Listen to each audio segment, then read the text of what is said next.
পেশে দেওয়ার আছে গুই হুশদার দর পসে দেওয়ার বাসি ঘুষদার পেশি দেওয়ার আছে গুই হুশদার তুমি যদি দেওয়ালের ভিতর দিয়ে কথা বলো মনে রেখো দেওয়ালের কিন্তু কান আছে। এই যে সতর্কটা করছেন বলো না, কিন্তু এই কথাটা শুনে ফেলেছে। ইউসুফ আলাইহিস সালাম যে বাবার কাছে নকল করছে স্বপ্নটা, আর বাবাই বলছে কাহারও কাছে, এই কথাটাও শূন্য হয়েছে। হে গিয়া আরো নড়ারে গিয়া কইছে এই হুঞ্চ নেই কিটা আর কিটা এই স্বপ্ন দেখছে এরকম আব্বুর কাছে বলছে, আর আব্বু বলছে আমরা কারো কাছে না বলার জন্য। আমি তো ফাঁকাটা শুনে দিচ্ছি। আল্লাহ স্বপ্নের যে বিষয়টা, কেউ যদি কোনো স্বপ্ন দেখে যার তার কাছে বলতে নাই, স্বপ্ন যার তার কাছে বলতে নাই। এক নম্বর স্বপ্নের ব্যাখ্যা বলবেন যিনি স্বপ্ন সম্পর্কে ভালো ব্যাখ্যা দিতে জানে তার কাছে বলবেন এক। দুই নম্বর যার সাথে আপনার আন্তরিক সম্পর্ক ভালো তার কাছে বলবেন। কেন? স্বপ্নের বিষয়টা হলো এরকম, এটা হলো ঝুলন্ত অবস্থায় থাকে, যে ব্যাখ্যাটা যেরকম দিবে এটা এরকম পতিত হবে। স্বপ্নটার ব্যাখ্যাটা যেভাবে দিবে বাস্তবায়িত এভাবে হবে। কাজী কেউ যদি ভালো ব্যাখ্যা দেয় তার ফলাফল ভালো হবে, কেউ যদি খারাপ ব্যাখ্যা দেয় তার ফলাফল খারাপ হবে। আমরা একটা অভ্যাস আছে, স্বপ্ন দেখতে হুজুর আমার মারাত্মক একটা স্বপ্ন দেখছি, তোমার স্বপ্ন ব্যাখ্যা তো তুমি দিলাই না, বুঝছেন আমার কথা? তোমার স্বপ্নের ব্যাখ্যা তো তুমি করে লাইলা, মারাত্মক কইয়া তো তোমারটা তুমি কইলেছ, এটা তো মারাত্মক নাও হইতে পারে। কথা বোঝেন নাই? কাজী স্বপ্ন এক নম্বর হলো আলেমের কাছে বলবে, দুই নম্বর হলো যে আলেমের সাথে আপনার আন্তরিক সম্পর্ক ভালো তার কাছে স্বপ্নের কথা বলবে। আল্লাহু আকবার। ইবনে সিরিন রাহমাতুল্লাহ ওনার যুগে এক ব্যক্তি স্বপ্ন দেখছে, কি স্বপ্ন দেখছে বলতে খারাপ লাগে।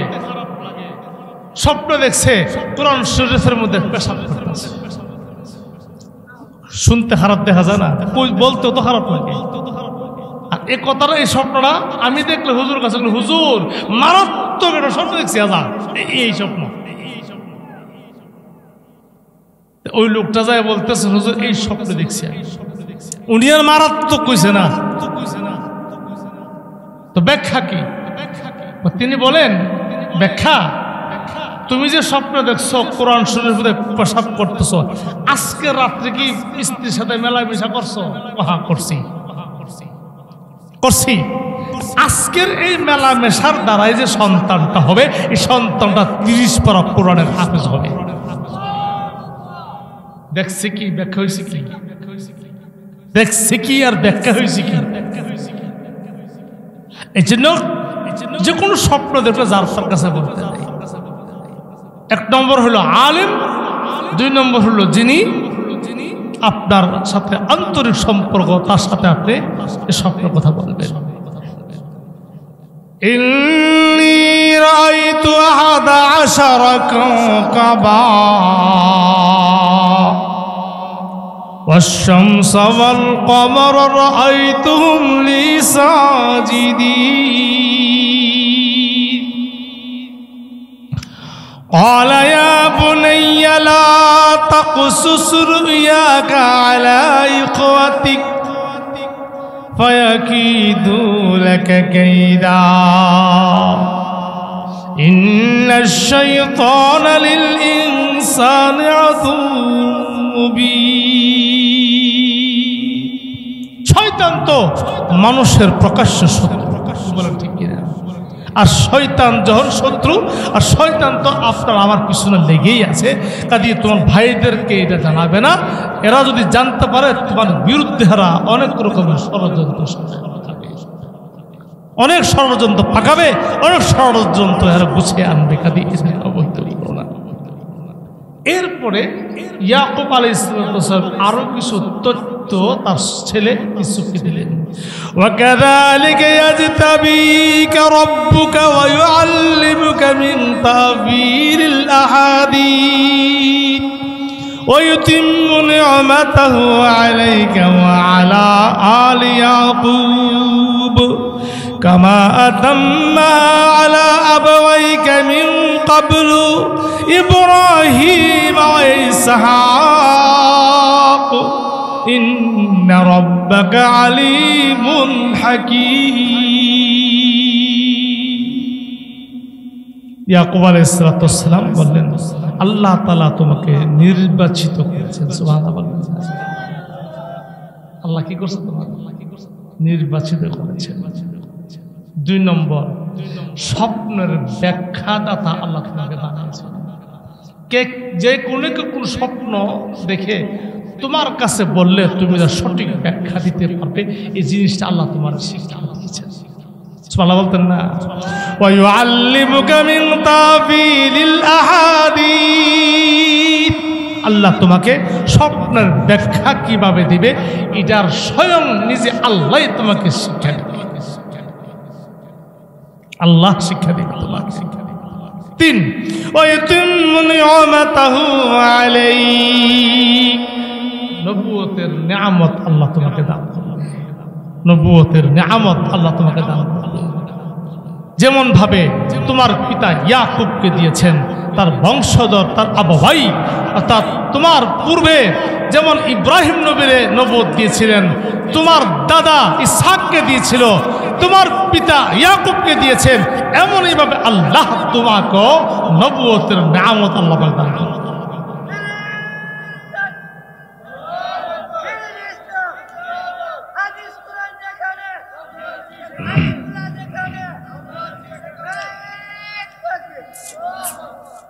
এই কথাগুলো ভবিষ্যৎবাণী করে দিলেন, যেহেতু তিনি পয়গম্বর ছিলেন, আর তিনি পয়গম্বর নিশ্চয়ই আল্লাহর পক্ষ থেকে ওহীর মাধ্যমে জানছেন।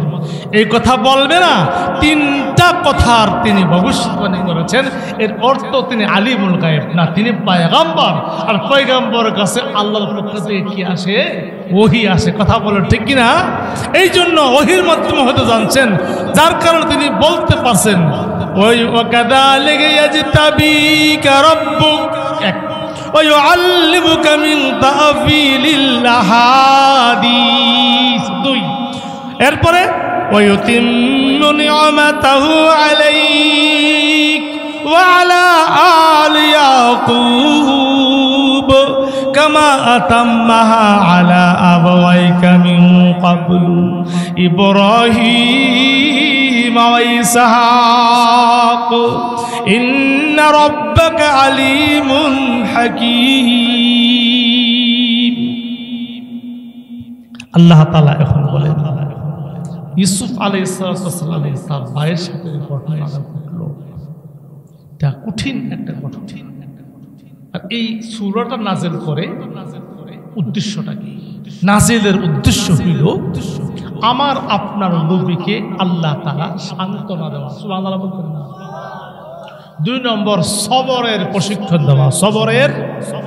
সবরের প্রশিক্ষণ দেওয়া কি সেটা বুঝেন, শোনেন। ইউসুফ আলাইহিস সালামকে নির্যাতন করছে ওনার ভাই, 10 ভাই। 10 ভাই, ভাই না আপন ভাই না, আপন ভাই।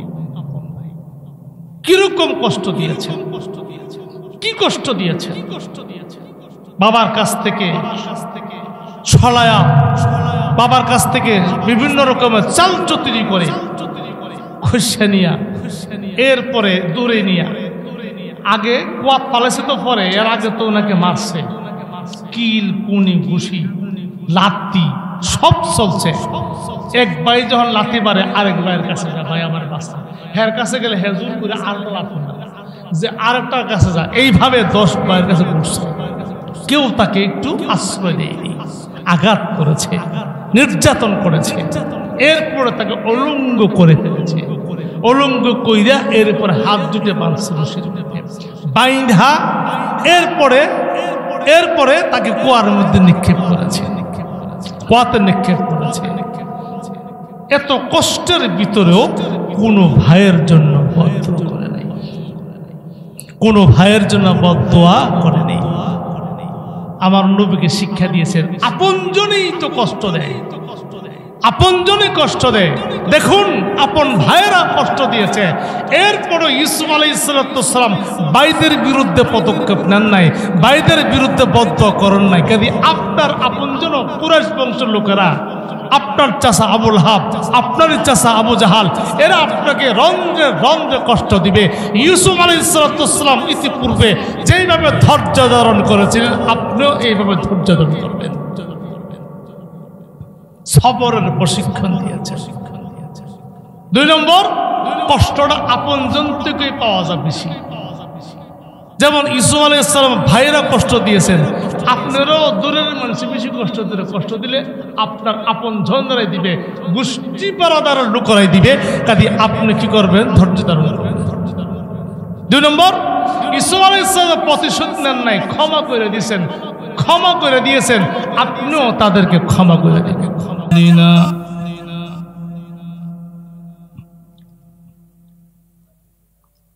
من يهده الله فلا مضل له ومن يضلله فلا هادي له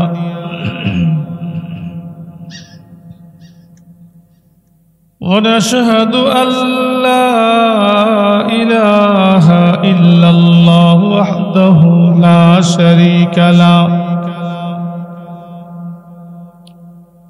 ونشهد أن سيدنا وسندنا ومولانا محمد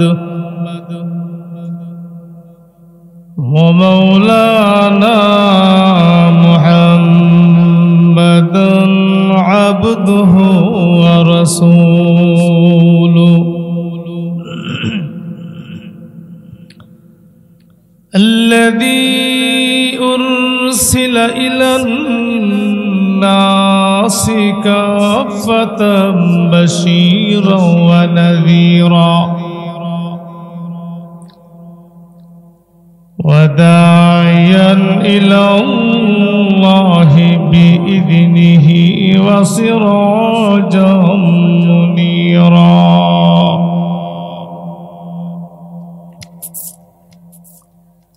أما بعد فأعوذ بالله من الشيطان الرجيم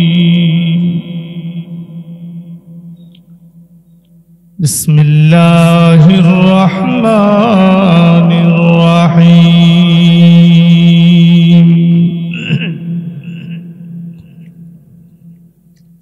ألف لام را تلك آيات الكتاب المبين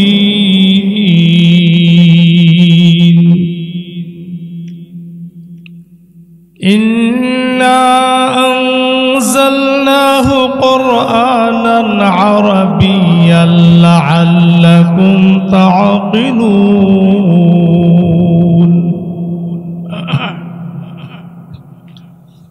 نحن نقص عليك أحسن القصص بما أوحينا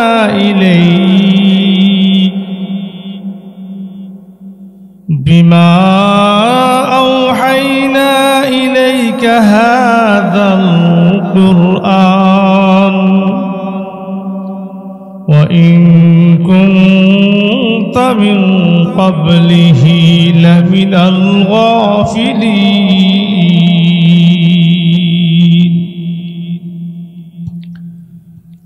إذ قال يوسف لأبيه يا أبت إني رأيت 11 كوكبا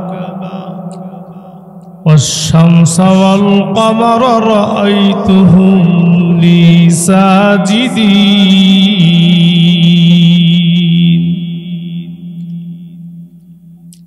قال يا بني لا تقصص رؤياك على إخوتك فيكيدوا لك كيدا إن الشيطان للإنسان عدو مبين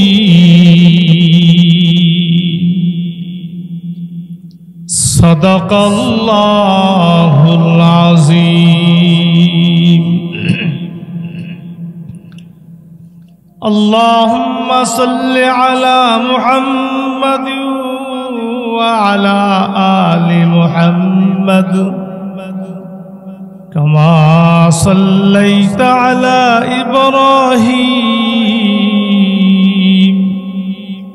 وعلى آل إبراهيم إنك حميد مجيد اللهم بارك على محمد وعلى آل محمد كما باركت على إبراهيم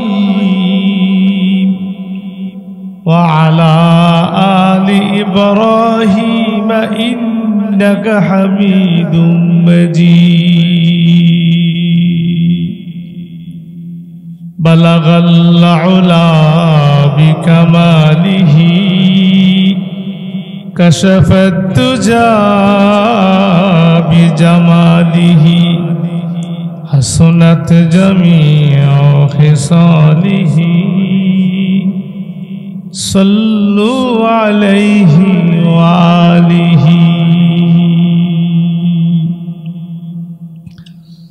قدرت کا تماشا ہے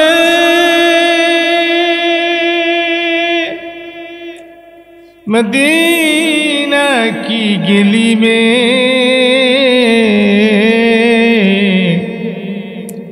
जन्नत का नमूना है मदीना की गली में बलगल उला बिकमालिही कशफत दुजा बिजमालिही हसनत जमीउ खिसालिही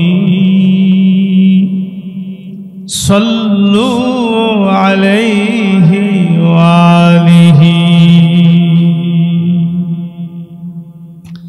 لا يمكن الثناء كما كان حقه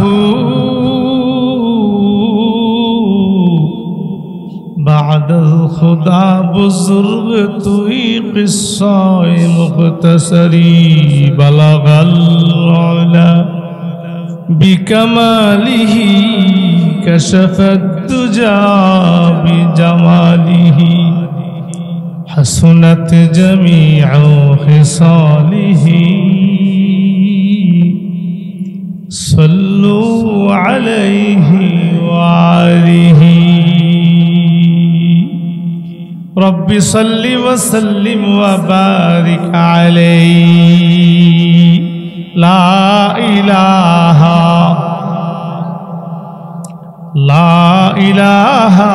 إلا الله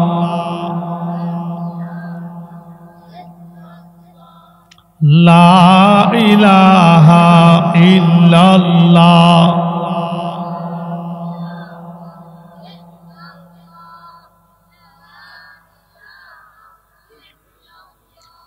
तो खुदावंद यमीनी तो खुदावंद यसारी तो खुदावंद ज़मीनी तो खुदावंद समाई ला इलाहा इल्लल्लाह ला इलाहा इल्लल्लाह ला इलाहा इल्लल्लाह ला इलाहा इल्लल्लाह ইল্লাল্লাহ লা ইলাহা ইল্লাল্লাহ লা ইলাহা ইল্লাল্লাহ লা ইলাহা ইল্লাল্লাহু মুহাম্মাদুর রাসূলুল্লাহ সাল্লাল্লাহু আলাইহি ওয়াসাল্লাম।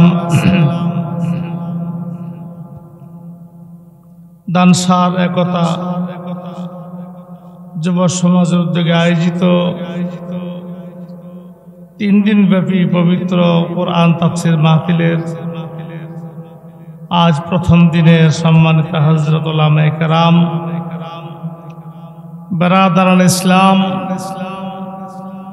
এলাকার সর্বস্তরের ধর্মপ্রিয় মুসল্লি ভাই সব, পর্দার আড়ালে অবস্থানরত পর্দানশীল মা ও বোনেরা, শুকরিয়া আদায় করছি সেই মহান রব্বুল আলামিনের,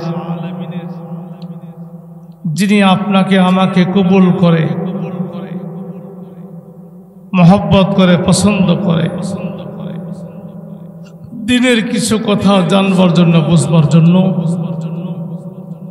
কোরআনের সামনে ভিক্ষুকের বেশে আসার এবং বসার তৌফিক দিয়েছেন, সুযোগ দিয়েছেন। তাই শুকরিয়া আদায় করে বলিষ্ঠ কণ্ঠে পড়ছি আলহামদুলিল্লাহ। প্যারে হাজিরিন, এই বৎসর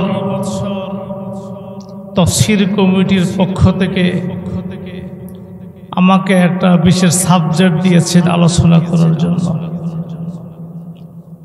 সেটা হলো কোরআনে কারীমের 12তম পারার সূরা ইউসুফ।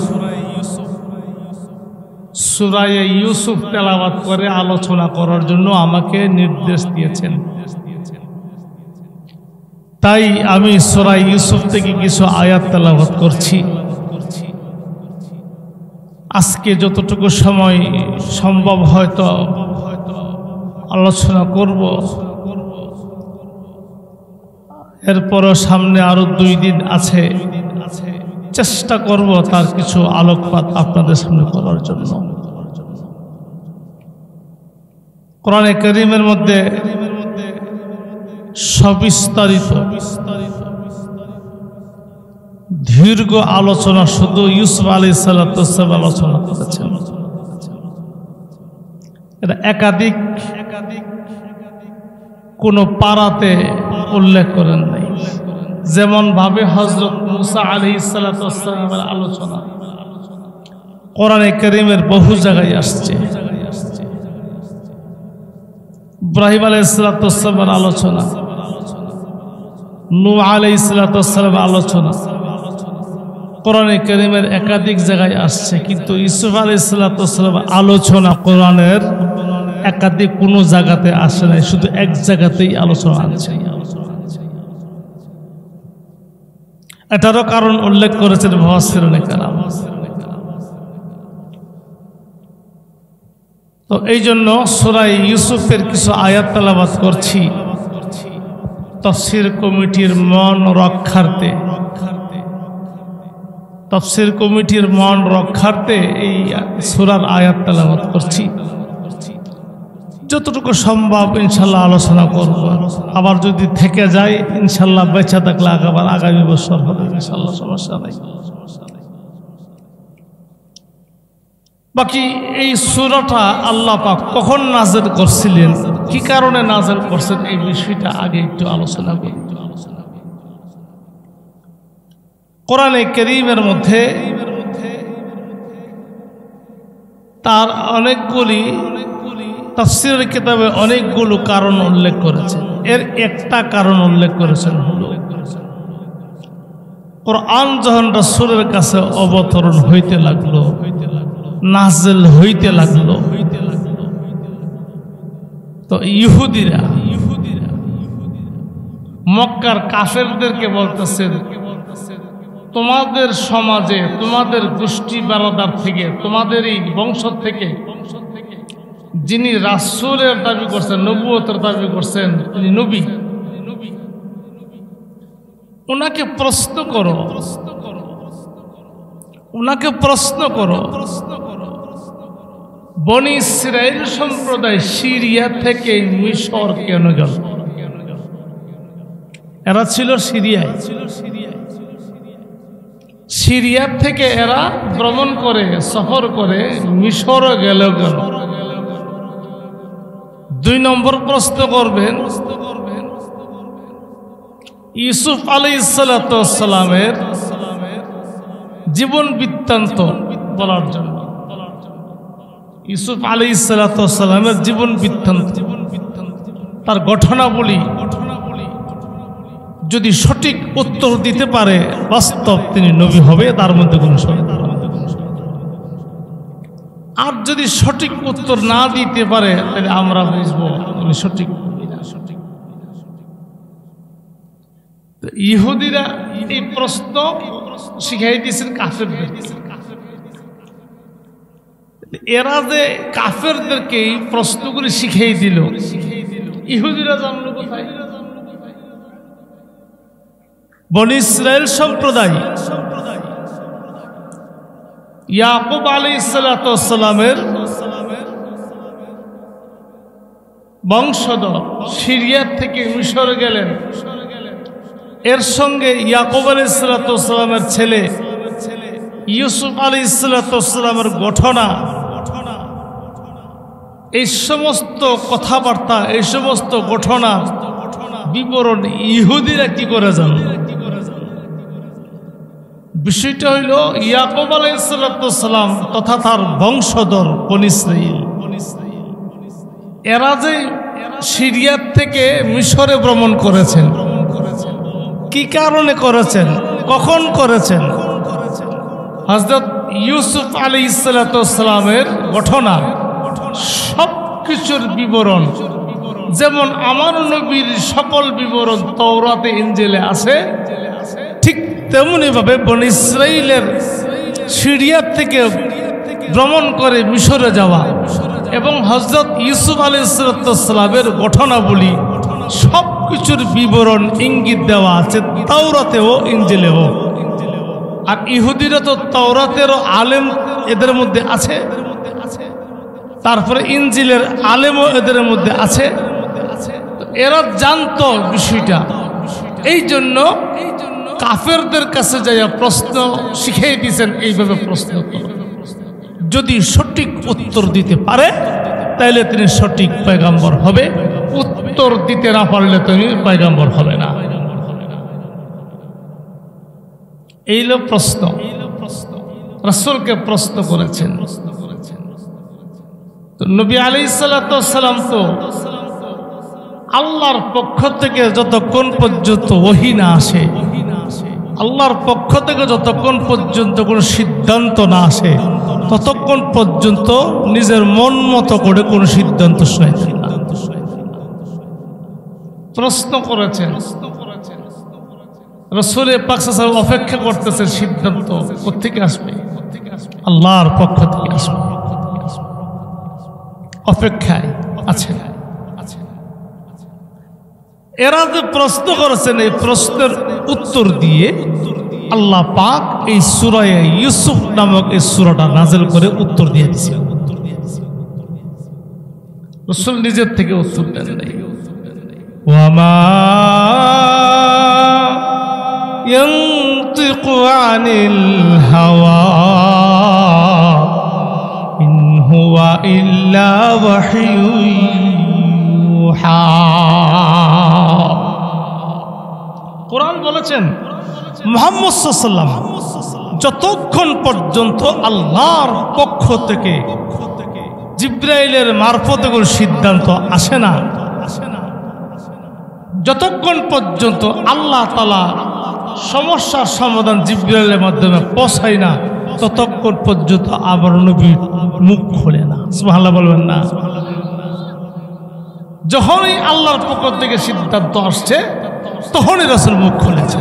বোঝা গেল নবীজির জীবনের কোনো একটা কথা মন গড়া নয়, যা হয়েছে সব আল্লাহর পক্ষ থেকে ওহীর মাধ্যমে হয়েছে। আমরা এত বড় নবীর উম্মত, এত বড় নবীর উম্মত। আল্লাহ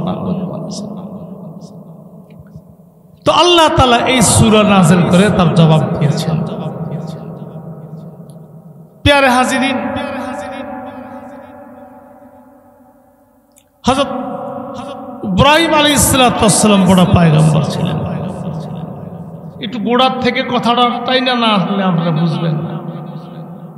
ইব্রাহিম আলাইহিস সালামের সন্তান ছিল, একাধিক সন্তান, প্রসিদ্ধ এক বিবির সন্তান ছিল ইসমাইল আলাইহিস সালাম, আরেক বিবির সন্তান ছিল হযরত ইসহাক আলাইহিস সালাম। বিবি হাজারা রাদিয়াল্লাহু তাআলা আনহার গর্ভে জন্ম নিয়েছিলেন হযরত ইসমাইল আলাইহিস সালাম। ইসমাইল আলাইহিস সালামের বংশধর থেকে একাধিক কোন নবী নাই, ওয়ানলি একজন পয়গম্বর, নবী মুহাম্মদুর রাসূলুল্লাহ সাল্লাল্লাহু আলাইহি ওয়াসাল্লাম। ইসমাইল আলাইহিস সালামের বংশধর থেকে কয়জন নবী? মাত্র একজন নবী, আর তার আবার নবী বিশ্ব নবী। এও এমনি না, ইব্রাহিম আলাইহিস সালাম দোয়াও করেছিলেন, এই দোয়া আল্লাহ পাক কবুল করছেন। রব্বানা ওয়াবআস ফীহিম রাসূলাম মিনহুম ইয়াতলু আলাইহিম আয়াতিকা ওয়া ইউযাক্কিহিম ওয়া ইউআল্লিমুহুমুল কিতাবা ওয়াল হিকমা। এই আয়াত, এই দোয়া করেছিলেন হযরত ইব্রাহিম আলাইহিস সালাম, আল্লাহ আমার যে ছেলে ইসমাইলের বংশধর থেকে তোমার কাছে একজন নবী আমি ভিক্ষা চাই। ওয়াবআস ফীহিম রাসূলাম মিনহুম ইয়াতলু আলাইহিম আয়াতিকা। এই নবীর দায়িত্ব হবে চারটা, নবীর দায়িত্ব হবে চারটা। এক নম্বর দায়িত্ব হবে তার নিজে কোরআন শরীফ তেলাওয়াত করবে। দুই নম্বর দায়িত্ব হবে অন্যকে তেলাওয়াত শিক্ষা দিবে। তিন নম্বর দায়িত্ব হবে তার ব্যাখ্যা বিশ্লেষণ আবার করবে। চতুর্থ নম্বর দায়িত্ব হবে উম্মতের আত্মশুদ্ধি করবে। এই চারখান দায়িত্ব দিয়ে, চারটা দায়িত্ব দিয়ে একজন নবী আপনার কাছে ভিক্ষা চায়, আমার ছেলে ইসমাইলের বংশ থেকে আপনি পাঠান। আল্লাহ পাক এই দোয়া কবুল করছে, সুবহানাল্লাহ বলবেন না? এই দোয়া কবুল করে ইসমাইল আলাইহিস সালাম বংশধর থেকে আমার নবীকে আল্লাহ পাঠাইছে। একটা সাইড গেল, আরেক ছেলে বিবি সারাহ রাদিয়াল্লাহু তাআলা আনহার গর্ভে আল্লাহ পাক দিয়েছেন ইসহাক আলাইহিস সালাম। ইসহাক আলাইহিস সালাম ইব্রাহিম নবীর আরেক ছেলে। ইসহাক আলাইহিস সালামের সন্তান ছিল ইয়াকুব আলাইহিস সালাম। ইয়াকুব আলাইহিস সালাম প্রথম জন বিয়ে করছেন, তখন ওনার এই স্ত্রীর থেকে 10 জন সন্তান আল্লাহ পাক দিয়েছেন। কয় সন্তান বলেন না? 10 সন্তান দিয়েছিলেন, 10 সন্তান দিয়েছিলেন। এরপরে এই স্ত্রী মারা গেলেন। এই স্ত্রী মারা যাওয়ার পরে এই স্ত্রীর আপন বোন শালিকাকে বিয়ে করেছেন। এই শালিকার গর্ভে প্রথম সন্তান হয়েছেন ইউসুফ আলাইহিস সালাম, দ্বিতীয় সন্তান বিনিয়ামিন। উনি যখন জন্মগ্রহণ করে, জন্মগ্রহণ করার সঙ্গে সঙ্গেই ওনার স্ত্রী, এই স্ত্রী মারা যান। বিনিয়ামিন জন্মগ্রহণ করার সময় ওনার এই স্ত্রীও মারা যান। তাইলে আগের স্ত্রীর গর্ভে হইল 10 সন্তান, পরের স্ত্রীর গর্ভে হয়েছে 2 সন্তান। কজন হয়েছে বলেন না? 12 সন্তান। এই 12 সন্তান থেকে 12টা বিশাল বড় কবিলা গোত্র। এক এক সন্তানের থেকে লক্ষ লক্ষ তাহলে 12 সন্তান থেকে 1 লাখ করে হইলে কথা কয় না, 2 লাখ করে হইলে কথা বুঝতে পারছেন? তাহলে এক এক সন্তান থেকে লক্ষ লক্ষ জনগোষ্ঠী। তাহলে 12 সন্তান থেকে বিশাল বড় 12টা কবিরা হয়ে গেছে। 12টা গোত্র হয়ে গেছে। আর এই 12 সন্তান থেকে যেত জনগোষ্ঠী, তার থেকেই আল্লাহ পাক হাজার হাজার নবী রাসূল বানায় পাঠাইছেন। হাজার হাজার নবী, একজন নয়। এই গোত্র থেকে ইসহাক আলাইহিস সালামের ছেলে ইয়াকুব, ইয়াকুব আলাইহিস সালামের ছেলে হযরতে ইউসুফ আলাইহিস সালাম, বিনিয়ামিন, আরো তার 10 ভাই। এই কবিলার থেকে আল্লাহ তাআলা লক্ষ লক্ষ নবী বানায় পাঠাইছেন। মনে করেন হযরত আইয়ুব আলাইহিস সালাম, সুলাইমান আলাইহিস সালাম, দাউদ আলাইহিস সালাম, মুসা আলাইহিস সালাম, ঈসা আলাইহিস সালাম। আমি নাম জানি কজনের, আর কোনো কজন হাজারো হাজারো নবী রাসূল পাঠাইছেন এই গোত্র থেকে। এরই একটা হইল, এক সাইড হইল ওনার যে ছেলে ইউসুফ আলাইহিস সালাম। ইউসুফ আলাইহিস সালাম উনি ছিলেন ইয়াকুব আলাইহিস সালামের দ্বিতীয় স্ত্রীর প্রথম সন্তান। দ্বিতীয় স্ত্রীর প্রথম সন্তান। আর দ্বিতীয় সন্তান ছিলেন বিনিয়ামিন। স্ত্রী মারা গেছেন যখন নাকি সন্তান প্রসবের সময়। সন্তান প্রসবের সময় মহিলা মারা যায় না, মারা যায়, মারা গেছেন। ইউসুফ আলাইহিস সালাম এখন ইউনিও তো ছোট, ওই বিনিয়ামিনও ছোট, স্ত্রী মারা গেছেন, লালন পালন করবে কে? পরবর্তীতে বিয়ে আবার করছেন, এটা অনেক পরে করছেন, এখন পালবো কে? হযরতে ইব্রাহিম আলাইহিস সালামের বোন, হযরতে ইয়াকুব আলাইহিস সালামের আপন বোনের কাছে দিয়ে দিলেন, তার মানে ফুফুর কাছে দিয়ে দিয়েছেন। হযরত ইউসুফ আলাইহিস সালামের ফুফুর কাছে দিয়ে দিয়েছেন, ঠিক আছে তুমি তারা লালন পালন করো, এরা তো মা মারা গেছে, ফুফুর কাছে লালিত পালিত করছে। এইভাবেই আস্তে আস্তে বড় হইতেছে। কিন্তু ইউসুফ আলাইহিস সালামের প্রতি মহব্বত, ভালোবাসা অনেকটা বেশি। ইউসুফ আলাইহিস সালামের প্রতি মহব্বত অনেকগুলো কারণ। এর একটা কারণ ছিল ইউসুফ আলাইহিস সালামকে ইয়াকুব নবী মহব্বত, ভালোবাসার কয়েকটা কারণ ছিল। এর একটা ছিল বাহ্যিক কারণ, আর একটা ছিল আধ্যাত্মিক। উনি তো পয়গম্বর ছিলেন, ইয়াকুব আলাইহিস সালাম তো নবী ছিলেন, পয়গম্বর ছিলেন। নবী চিনে, সুর চিনে, ডাহার চিনে, বালা চিনে, হারাপ চিনে, কি বল ঠিক কিনা? উনি যেহেতু পয়গম্বর ছিলেন, উনি যেহেতু নবী ছিলেন, তো উনি নবুয়তের রোশনীতে, নবুয়তের আলোতে, নবুয়তের জ্যোতিতে উনি বুঝতে পারছেন আমার এই ছেলে ইউসুফ একদিন পয়গম্বর হবে, একদিন পয়গম্বর হবে। অতএব কারণ তার প্রতি বাবার মহব্বত, ভালোবাসা। বাহ্যিক কারণের কথা উল্লেখ করেছেন। আমার নবী, আপনার নবী, প্যারা নবী যখন মেরাজে গিয়েছিলেন, মেরাজে যাওয়ার পথে প্রথম আকাশে আদম আলাইহিস সালামের সাথে সাক্ষাৎ, সালাম কালাম। দ্বিতীয় আকাশে হযরত ইয়াহইয়া আলাইহিস সালাম এবং হযরত ঈসা আলাইহিস সালামের সাক্ষাৎ, সালাম কালাম, মুসাফা। এইভাবে তৃতীয় আকাশে হযরতে ইউসুফ আলাইহিস সালামের সাক্ষাৎ, সালাম কালাম। চতুর্থ আকাশে ইদ্রিস আলাইহিস সালাম সাক্ষাৎ, সালাম কালাম। পঞ্চম আকাশে হযরতে হারুন আলাইহিস সালামের সাক্ষাৎ, সালাম কালাম। এইভাবে ষষ্ঠ আকাশে হযরত মুসা আলাইহিস সালামের সঙ্গে সাক্ষাৎ, সালাম কালাম, মুসাফা। সপ্তম আকাশে হযরত ইব্রাহিম আলাইহিস সালামের সাথে সাক্ষাৎ, সালাম কালাম, মুসাফা। তৃতীয় আকাশে ইউসুফ আলাইহিস সালামের সাক্ষাৎ হলো, সালাম কালাম হলো, মুসাফা। তাহলে পৃষ্ঠপোষক দেখা হয়েছে না, সাক্ষাৎ হয়েছে না?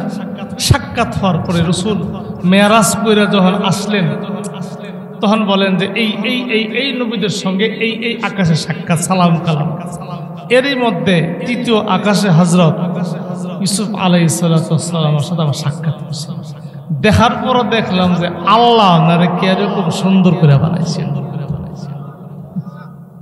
উতিয়া সতরুল হাসান, উতিয়া সতরুল হাসান, রাসূল শব্দটা এমন বলছেন যে সারা পৃথিবীর বুকে আল্লাহ তাআলা যে সৌন্দর্য দিয়েছেন, সৌন্দর্য অর্ধেক দিয়ে ফেলছেন হযরত ইউসুফ আলাইহিস সালামকে, আর বাকি অর্ধেক কিয়ামত পর্যন্ত আনেওয়ালা যত সৃষ্টিজীব সবার মধ্যে বিতরণ করেছেন। একলা অর্ধেকই উনি পাইছেন, আর বাকি অর্ধেক সারা পৃথিবীর সমস্ত সৃষ্টিজীবের মধ্যে। এতে কি বুঝতে পারছেন আমার নবীর সৌন্দর্য কম? জি, আমার নবীর সৌন্দর্য কম বুঝতে পারছেন? যেই সৌন্দর্যটা বন্টন করা যায়, ভাগ করুন যা, তাকসিম করা যায়, ওই সৌন্দর্যের অর্ধেক ইউসুফ নবী পেয়েছেন, বাকি অর্ধেক সবাই পেয়েছেন। আমার যে সৌন্দর্যটা দিয়েছে এটা বন্টন করার যোগ্যতা রাখে না। আমাকে আল্লাহ যে সৌন্দর্য দিয়েছেন এটা ভাগ করার যোগ্যতা রাখে না। আল্লাহ আমাকে এককভাবে এটা সৌন্দর্য আল্লাহ আমাকে বানিয়েছেন। তো বললাম বাহ্যিক একটা সৌন্দর্য, আর একটা হলো আধ্যাত্মিক একটা সৌন্দর্য। এই দুই সৌন্দর্যের কারণেই হযরত ইউসুফ আলাইহিস সালাম আগুন বুঝে, পানি বুঝে, দুঃখ সুখ সবকিছু বুঝে। ছোটগুলো যখন ছোট, আগুন বুঝে না, পানি বুঝে না, এরা সুখ বুঝে না, দুঃখ বুঝে না। খালি যারা দুর্বল সন্তান, ছোট, এদের প্রতি গার্জিয়ানের মহব্বত থাকে বেশি। তো যে আয়াত আপনাদের সামনে তেলাওয়াত করছি, সেই আয়াতের আবারও একটু পাঠ করছি। আলিফ লাম রা তিলকা আয়াতুল কিতাবিল মুবিন ইন্না আনজালনাহু কুরআনান আরাবিয়্যা লাআল্লাকুম তা'কিলুন।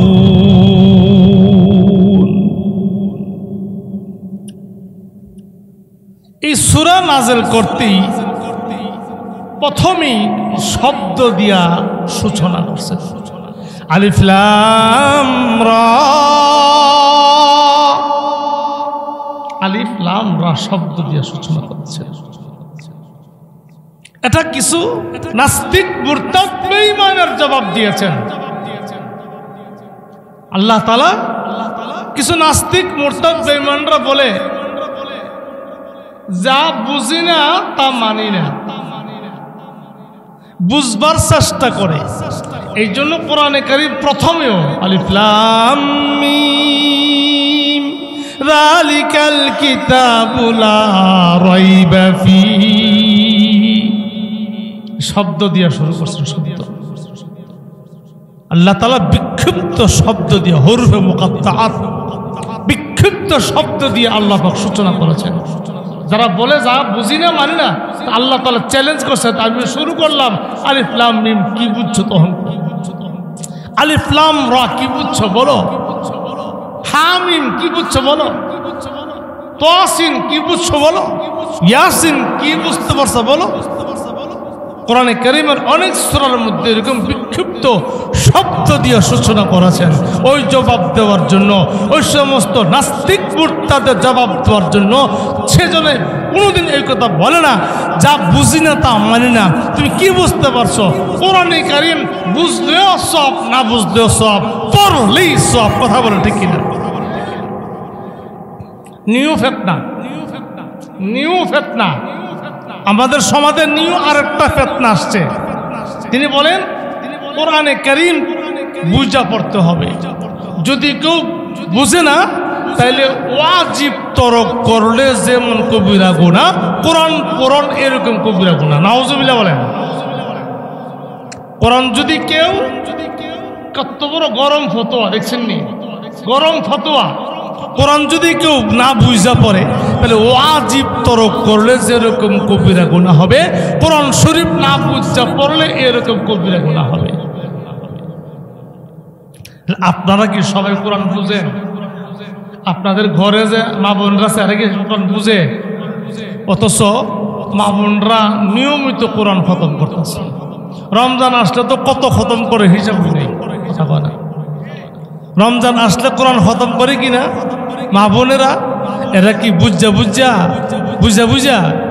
না? কেন?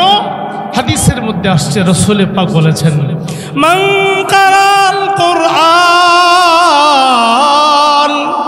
মান কারা হারফাম মিন কিতাবিল্লাহ ফালাহু হাসানা ওয়াল হাসানাতু বিআশরি আমসালিহা লা আকুলু আলিফ লাম মিম হারফুন বাল আলিফুন হারফুন ওয়া লামুন হারফুন ওয়া মিমুন হারফুন আও কামা ক্বালা আলাইহিস সালাম।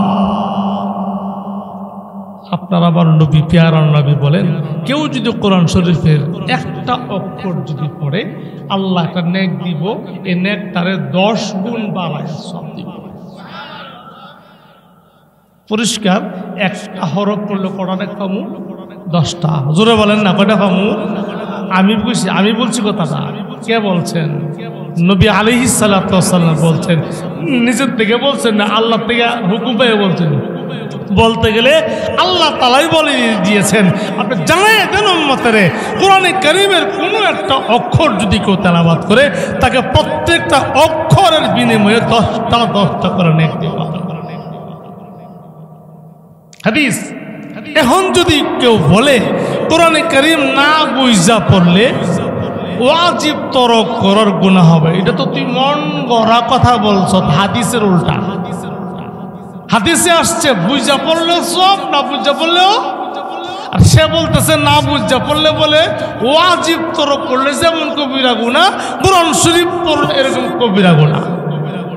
তাহলে এই সমস্ত কথা, এগুলো তো নিউ দাজ্জাল। এই সমস্ত দাজ্জালের প্রলোভন থেকে, দাজ্জালের সালাফেলা থেকে, দাজ্জালের আগ্রাসন থেকে নিজের ঈমানকে রক্ষা করতে হবে, আমলকে রক্ষা করতে হবে। নিজের ঈমান আমলকে রক্ষা করার জন্য যা যা করা লাগে তা করতে হবে। কত বড় জঘন্যতম উক্তি, স্পষ্ট হাদিস। কোরআনে কারীমের একটা শব্দ যদি পড়ে 10টা নেয়। আমি যদি এই ফতোয়াটা হল দিয়া যাই যে না বুঝা হলে মনে হয়, তাহলে অনেকে আছে কোরআন শরীফ তাকদমা, তাহলে ভিক্ষার কাম নাই। হ্যাঁ, ভিক্ষার কাম নাই, কুত্তা সামাল। কারণ আমরা তো ম্যাক্সিমাম আমরা কোরআন বুঝি না, কিন্তু ছোট সময় আব্বায় দাদায় বক্তব্য ফাটায় কোরআন শিক্ষা দিছে, আমরা পড়ি। হুজুর রদ্দা বুদ্ধি ওয়াজ করে দিতেছে, পড়লে সব পাবো।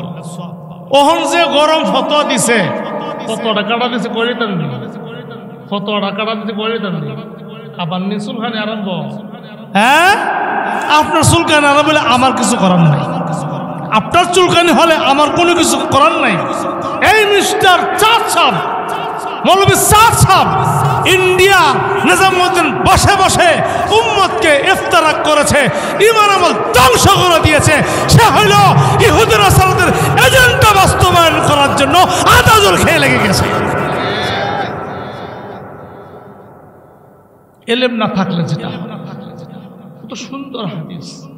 মান কারা হারফাম মিন কিতাবিল্লাহ ফালাহু হাসানা ওয়াল হাসানাতু বিআশরি আমসালিহা লা আকুলু আলিফ লাম মিম হারফুন বাল আলিফুন হারফুন লামুন হারফুন মিমুন হারফুন।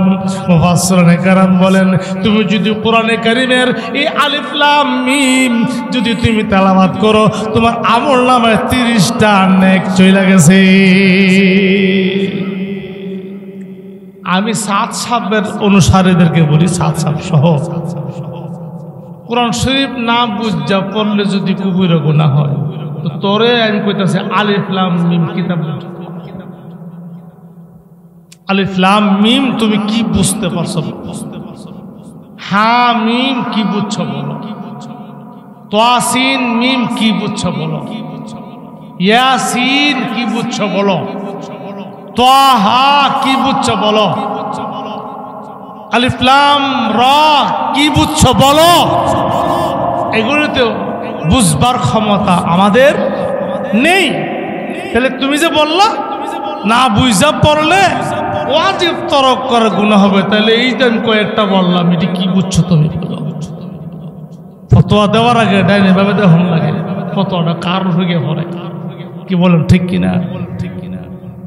প্যারে হাজিরিন, তো এরকম কোরআনে কারীমের অনেক কথা আছে, তো সবকটি তো এরকম তাফসীরের হাইসিয়তে আলোচনা করলে অনেক লম্বা টাইমের দরকার।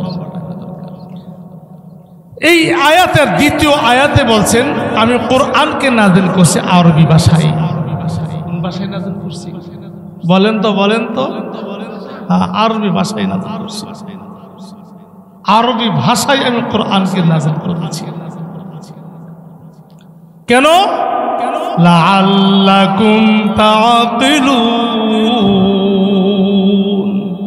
কোরআন যে পরিবেশে নাজিল হয়েছে, যাদের সামনে নাজিল হয়েছে তাদের ভাষা ছিল আরবি। তাদের ভাষা কি ছিল? আরবি। তাইলে তাদের ভাষাও আরবি।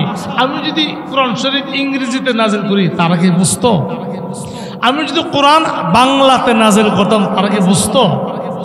আমি যদি কোরআন উর্দুতে নাজিল করতাম তারা কি বুঝতো? তাদের ভাষা হলো আরবি, অতএব কোরআন নাজিল করছে আরবির জন্য তারা সহজে বুঝতে। কি বলেন ঠিক কিনা? যেন তারা কোরআনকে সহজে বুঝতে পারে, এই জন্য আমি কোরআনকে আরবি ভাষায় নাজিল করেছি। হাদিসে পাকের মধ্যে আসছে আহিবুল আরব লিসালাস লিআন্নী আরবি ওয়াল কুরআন আরবি ওয়া লিসানু আহলিল জান্নাতি আরবি। রাসূল বলেন তিন কারণে আরবি ভাষাকে ভালোবাসো। ওই কারণে তিন কারণে আরবি ভাষাকে ভালোবাসো। তিন কারণে। এর এক নম্বর কারণ হলো আমি নবীজির ভাষা আরবি। নবীজির কি ভাষা বলেন না? লিআন্নী আরবি। নবীর ভাষা আরবি হইলে আমি আরবি ভাষা পছন্দ করতাম, কিন্তু আমি আরবিকে কেন মহব্বত করব? নবীর ভাষা আরবি হইলে আমার কি দরকার লাগছে আরবের মহব্বত? পরিষ্কার কথা, যেই নবীর ভাষা আরবি, এই নবীকে যদি আল্লাহ না পাঠাইতেন আমি আপনি কেন আসমান জমিন চন্দ্র সূর্য নক্ষত্র লৌহ কলম কোনো কিছু আল্লাহ পাক সৃষ্টি করতেন না। এই নবীর খাতিরে সব কিছু সৃষ্টি করেছেন। অতএব কারণে নবীর খাতিরে, নবীর ভাষা যেহেতু আরবি, অতএব তুমি আরবকে মহব্বত করো।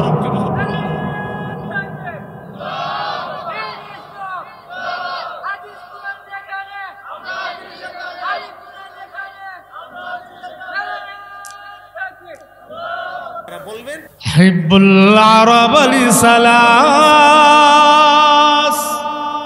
লিআন্নী আরবি ওয়াল কুরআন আরবি। এক নম্বর হলো আমি রাসূল। দুই নম্বর আমার মালিকের কালাম আরবি। আমার মালিকের কালাম কি? কোরআন আরবি। তিন নম্বর, যেদিন আপনি জান্নাতে যাবেন সেদিন কিন্তু জান্নাতের ভাষা বাংলা হবে। কি? ওয়ালিসানু আহলিল জান্নাতি আরবি। জান্নাতীদের ভাষা হবে আরবি। জান্নাতীদের তাহলে কি জাহান্নামের ভাষা আরবি হবে না? এটা ধর্তব্য নয়। কবর থেকেই তো আরবি শুরু হয়ে যাবে। কবর থেকে তো প্রশ্ন হবে মার রব্বুকা ওমা দীনুকা ওমান হাদাল্লাযী বুইসা ফীকুম। কবর থেকে তো আপনি নে বলেন যে আরবি চিনা দিতে, তাহলে কেমন উত্তর দিবেন? জি, উত্তরটা কেমনে দিবেন? আরবি শিখেন নাই যে? হ্যাঁ, মালিক আল্লাহু আকবার যেই মাত্র প্রশ্ন করবে আমার রব্বুকা, সঙ্গে সঙ্গে আল্লাহ তাআলা আপনাকে আরবি ভাষায় ভাষিত বানাই দিবেন। আপনার ভাষা তখন অটোমেটিকলি আপনার ভাষা হয়ে যাবে আরবি। অটোমেটিক কবরের ভাষা। হাসরের ময়দানে হবে আরবি, ফুলসরাতে হবে আরবি। তাইলে আখিরাতের পুরো জগতেই ভাষা হবে কি? আরবি ভাষা। এই আরবি ভাষার প্রতি আমাদের কোনো গুরুত্ব নেই, আরবি ভাষার প্রতি আমাদের গুরুত্ব নেই। বাংলা, অঙ্ক, ইংরেজি, ভূগোল, গার্হস্থ্য বিজ্ঞান ইত্যাদি এগুলো নিয়ে যে মাথা কামানি আছে, হ্যাঁ, অঙ্কর জন্য একটা টিচার এর প্রতি মাসে 2000 টাকা, 1 ঘন্টা পড়াই যায়। আবার ইংরেজির জন্য আরেকটা টিচার, হ্যাঁ প্রাইভেট পড়াইব 1 ঘন্টা 2000 3000 টাকা, কত 5000 টাকা দেব। গুরুত্ব কত বেশি। কিন্তু আরবি ভাষায় কোরআন শিক্ষা দিবে, হাদিস শিক্ষা দিবে, এর জন্য প্রাইভেটের ব্যবস্থা তো মোটেই নেই। গদ বাইন্দাও না মক্তবে পাঠাই। মক্তবের শিক্ষক হলো একজন, ছাত্র ছাত্রীর সংখ্যা সকালবেলা 100 জন। 100 জন। নিজের বিবেককে প্রশ্ন করেন, 100 ছাত্র ছাত্রী যদি হয় কমপক্ষে, আর শিক্ষক যদি একজন হয়, তাহলে এদের মধ্যে কিছু ছাত্র ছাত্রী আলিফ বা তাসা পড়ে, কিছু আমপারা পড়ে, আলহামদুলিল্লাহ থেকে নিয়ে আসা তারা পড়ে, কিছু আছে আবার বানান করে টাইনা পড়তে পারে না, কিছু আছে কোরআন শরীফ পড়ে। 3-4টা গ্রুপ হয়, শিক্ষক একজন, ছাত্র ছাত্রী 100 জন। কারে কি পরিমাণ সময় দিব বলে? কারে কোন ছাত্ররে কি পরিমাণ সময় দিব? আলিফ বা তাসা পড়নেওয়ালা আছে এখানেও 20 জন, ইডিরে কি পরিমাণ সময় দিব? এইভাবে আমপারা পড়নেওয়ালা আছে 20 জন, ইডিরে কিভাবে সময় দিব? এইভাবে কোরআন পড়নেওয়ালা আছে 30 জন, ইডিরে বা কিভাবে সময় দিব? এই যে অবস্থাটা, বেতন কত? বেতন হয়েছে মাত্র 5000 টাকা। এরপরেও অনেকের গুম হয় না, আরে মক্তব পড়া এত টাকা বেতন, সর্বনাশ। এরকম মনে হয় এর স্টক করনেওয়ালা, স্টক করবো, বেতন বেশি দিলাইতেছি। এতগুলি ছাত্র এই হুজুরে পান খায়, এই হুজুরে চা খায়, চা পান করে। তাইলে নিয়মিত যদি একটা মানুষ সিগারেট বাদই দিল, নিয়মিত যদি একটা শাস্ত্রলে গিয়ে চা আর পান যদি খায়, তাইলে দেখবে আর যদি লোকে 2জন মেহমান টেমান থাকে, এমন 5-7 হাজার টাকার পান আর চাই লাগে। কথা কয় কোন এক বালককে চা, এও তো 10 টাকার কম নয়, এবার পান একটা, এও 10 টাকার কম নয়। এইভাবে যদি প্রতিদিন এরকম 5-7টা চা খায়, 5-7টা পান খায়, 100 টাকা তার দৈনিক এমনি খরচ হয়। রোগে যদি আরো মুসল্লি গিয়া বা একজন বন্ধু বান্ধব যায় তাহলে তার 5-7 হাজার টাকা এমনি খরচ হয়। চিন্তা করে আমার মক্তব পড়ানোর বাবদ খরচ দে মাত্র হেরা কথা 5000, আমার পান আর চা মিলাই খরচ 7000, আর 2000 টাকা আমার শর্ট আছে। এটা কথা বোঝেন নাই মনে হয়? আমার চা পানের আরো 2000 টাকা শর্ট আছে, তাইলে আমি ছেলেদেরকে কিভাবে মেহনত করব? এই ছেলেগুলো এই 1 ঘন্টা 1.5 ঘন্টা এখান থেকে চিল্লি করে বাড়ি যাবে। প্রত্যেকটা ছেলে, প্রত্যেকটা মেয়ে যাবে প্রাইভেটে, একটা ইংরেজি পড়তে যাবে, একটা অঙ্ক করতে যাবে, একটা বাংলা পড়তে যাবে। প্রত্যেকটা টিচার যদি এক একটা সাবজেক্টের জন্য 2000 টাকা করে, তাহলে 3টা সাবজেক্ট যদি পড়ে, তাহলে 6000 টাকা করে প্রতি মাসে কি দিচ্ছে? প্রাইভেট চার্জ দিচ্ছেন, বেতন দিচ্ছেন। কিন্তু এদেরকে যদি বলা হয় আপনারা যারা কোরআন শরীফ পড়বে কমপক্ষে 100 টাকা করে মাসে দিয়ে আর পড়াইতে বই না। 100 ছাত্র ছাত্রী যদি 100 টাকা করে প্রতি মাসে দেয়, তাহলে মোটামুটি ভাবে তার বেতনটা পুষে যাবে। কথা বলেন না? বুঝতে পারতেছেন আপনারা? তাইলে 100 টাকা করে দিতেও আর পড়াইতে না, এত টাকা লাগে নি মুক্তব্য পড়াইতে।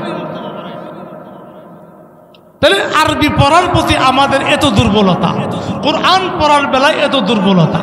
ওই যে একটা কথা স্যার, যে জাতের হোর বাড়ি সেই জাতের সালাম করি, কথা করে, হ্যাঁ, শ্বশুর বাড়িটা যে জাতের সালাম মতো হে জাতের রইব।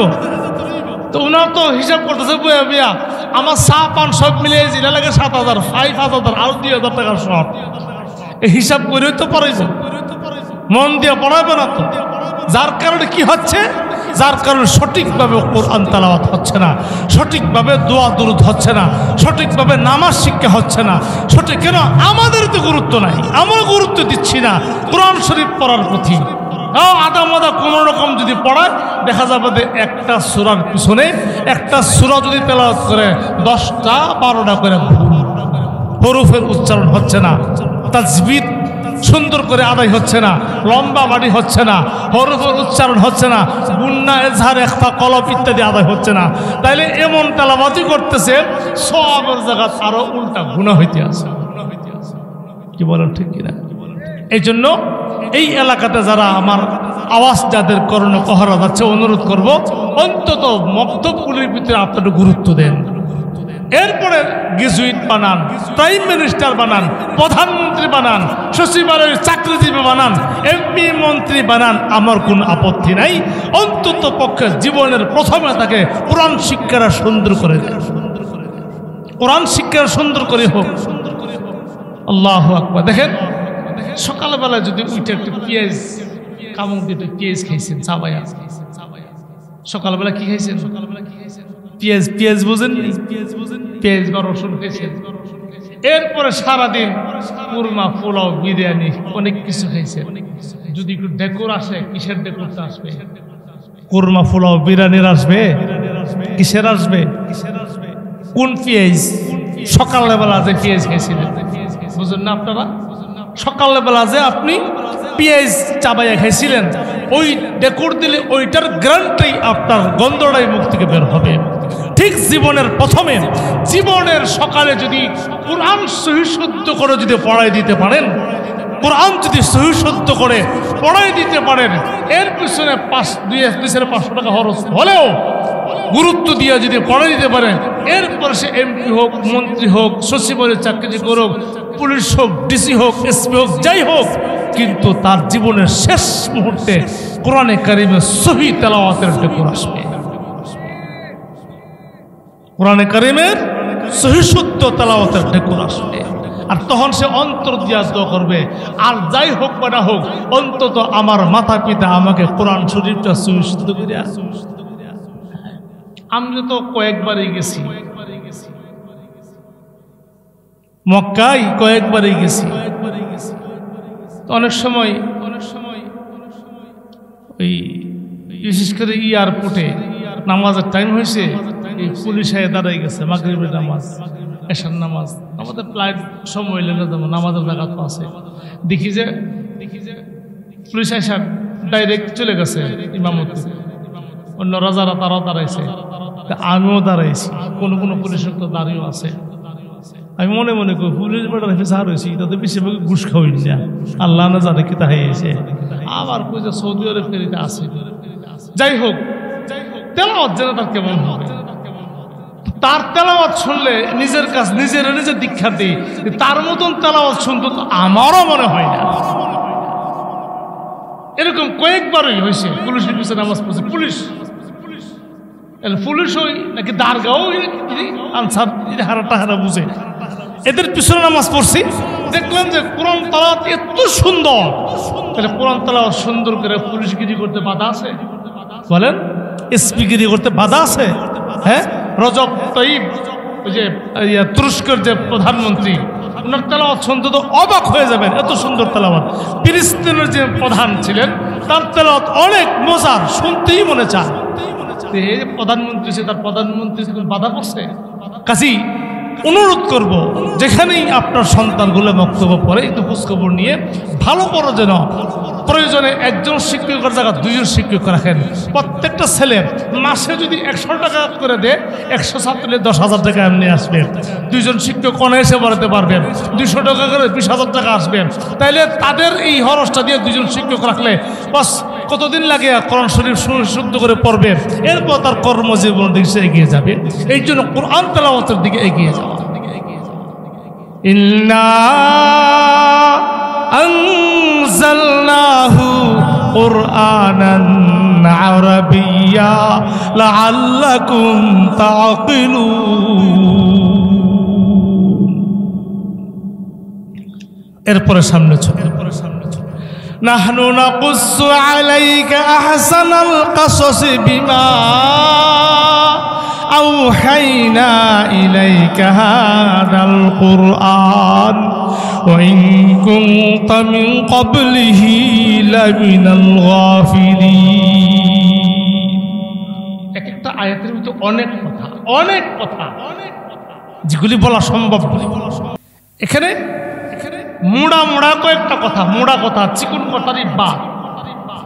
কিছু মানুষ কিন্তু মনে করে আমার নবীরে মনে করে আলিমুল গায়ব, আমার নবীকে মনে করে আলিমুল গায়ব। আলিমুল গায়ব মানে আল্লাহর পক্ষ থেকে কোনো ইঙ্গিত পাওন ছাড়া, ওহী আশা ছাড়া, ওহী এলহাম এলকা ছাড়া নিজেই আদি অন্ত সব কিছু যিনি জানেন তার নাম হলো আলিমুল গায়ব। এই গুণটা কিন্তু একমাত্র আল্লাহর জন্য খাস।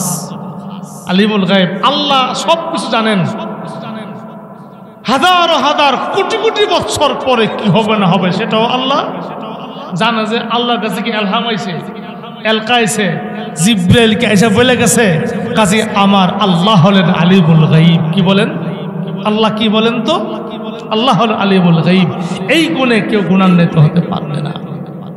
তো আল্লাহ তাআলা বলেন যে কাফেররা আপনাকে প্রশ্ন করলো কার সম্পর্কে, হযরত ইউসুফ আলাইহিস সালামের সেই ঘটনা শুনবার জন্য তারা সিরিয়া থেকে মিশরে গেলে কেন, এই জাতীয় প্রশ্ন যে করলো, তা আল্লাহ তাআলা বলতেছেন এই কোরআন আপনার কাছে আমি ওহী পাঠাইলাম। তাহলে বোঝা গেল এই ঘটনা সম্পর্কে আপনি অবহিত ছিলেন না, আপনি অবগত ছিলেন না। আমি আল্লাহ তাআলা ওহী পাঠাইয়া অবহিত করেছি, আপনি জানতে পারছেন। আমি আল্লাহ আপনাকে অবহিত করার আগ পর্যন্ত, ওহীর মাধ্যমে জানাইবার আগ পর্যন্ত আপনি জানতেন। কি বলেন, ঠিক কিনা? আল্লাহ বলেন ওয়া ইন কুনতা মিন ক্বাবলিহি লামিনাল গাফিলিন। আপনি এই সম্পর্কে অনবহিত ছিলেন, আপনি অবহিত ছিলেন না, অবগত ছিলেন না। আমি আল্লাহ তাআলা ওহীর মাধ্যমে আপনাকে অবহিত করেছি, আপনাকে অবগত করেছি। সেই বনি ইসরাইল সম্প্রদায় সিরিয়া থেকে কেন মিশরে গেল এবং হযরত ইউসুফ আলাইহিস সালামের সম্পূর্ণ ঘটনা আমি আল্লাহ আপনাকে জানাইছি, ইতিপূর্বে আপনি জানতেন না। বোঝা গেল আল্লাহ জানাইলে জানে, না জানাইলে যদি জানে এটারে আলিমুল গায়ব কোনা, না জানাইলে যদি জানে এটার নাম কি? আলিমুল গায়ব। কথা বোঝেন নাই? জানাইলে যদি জানে, আপনি হঠাৎ করে সিল্লাম ধরছেন, কিরে ভাই কি লিগে সিল্লাম ধরছেন? ফুলাটা বলে অসুস্থ, আর ফুলা কই থাকে? আমেরিকা থাকে। তখন হঠাৎ করে জানলেন কেমনে? আমি আলিমুল গায়ব। আলিমুল গায়ব কিল্লি কেমনে জানছে? হেয়ুক্তকে ফোন করে কইছে আসলে আমার কথা বোঝেন নাই? এই খবরটা আপনি ছাড়া কেউ জানছে না। আপনি সেই মোবাইলের মাধ্যমে জানতে পারছেন সন্তানটা অসুস্থ বা কোনো অ্যাক্সিডেন্ট করছে, চিৎকার মেরে উঠছেন, তাইলে আপনাকে মোবাইলের মাধ্যমে অবহিত করছেন তো জানছেন। আর কেউ কোনো মাধ্যমে অবহিত করলে এটা আলিমুল গায়ব হয় না। কোনো মাধ্যম ছাড়া যদি কেউ জানতে পারে তার নাম হলো আলিমুল গায়ব। তিনি হলেন কে? আল্লাহ কাবুল হাকিম। সামনে চলি। إذ قال يوسف لأبيه يا أبت إني رأيت 11 كوكبا والشمس والقمر رأيتهم لي ساجدين। ইউসুফ আলাইহিস সালাম ওনার আব্বারে বলতেছে, আব্বু আমি তো স্বপ্নে দেখছি। আমি একটা কি দেখছি? স্বপ্নে দেখছি। আমি কি দেখছি? আমি স্বপ্নে দেখছি 11টা তারকারাজি এবং চন্দ্র সূর্য আমাকে সাজদা করতেছে। সুবহানাল্লাহ বলতেছে। চন্দ্র এবং সূর্য এবং 11টা তারকারাজি আমাকে সাজদা করতে স্বপ্ন দেখছি। এই স্বপ্ন তুমি দেখছো? এই স্বপ্ন আমি দেখছি। এই স্বপ্নটা তোমার যে আরো দ্বিমাতা বাইরে আছে কাউকে অবহিত করো না।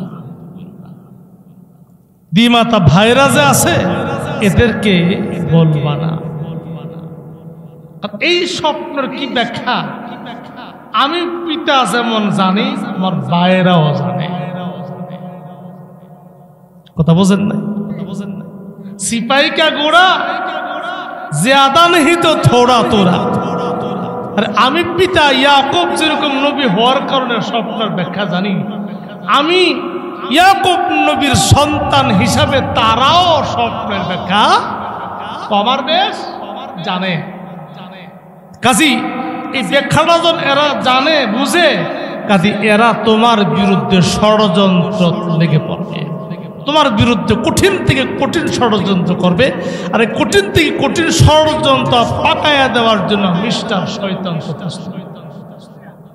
শয়তান মরে গেছে গা? এই এলাকার কোনো শয়তান নাই তো? সবজি মরে গেছে না? ইন্নাশ শাইতানা লিল ইনসানি আদুব্বুম মুবিন। এখন কোন সন্তানের কোন চরিত্র আব্বা জানেনি? কোন ছেলের মেজাজ কোন ধরনের আব্বা জানেনি? না বুঝে না? ইউসুফ আলাইহিসসালামকে ইয়াকুব আলাইহিসসালাম মহব্বত করে, আগেই বলছি কয়েকটা কারণে মহব্বত করবে বেশি, কিন্তু দ্বিমাতা বাইরে যে আছে এরা সহ্য হয়। আব্বা হেরে মহব্বত করে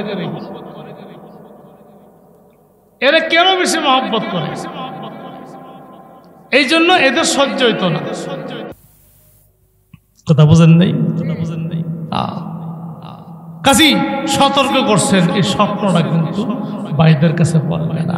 যদি বলো তাহলে এরা কিন্তু তোমার বিরুদ্ধে আরো কঠিন থেকে কঠিন ষড়যন্ত্র পাকাবে। কথাটা কইছিনি?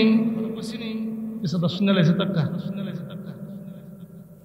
পেশে দেওয়ার আছে গুই হুশদার দর পসে দেওয়ার বাসি ঘুষদার। পেশি দেওয়ার আছে গুই হুশদার। তুমি যদি দেওয়ালের ভিতর দিয়ে কথা বলো মনে রেখো দেওয়ালের কিন্তু কান আছে। এই যে সতর্কটা করছেন বলো না, কিন্তু এই কথাটা শুনে ফেলেছে।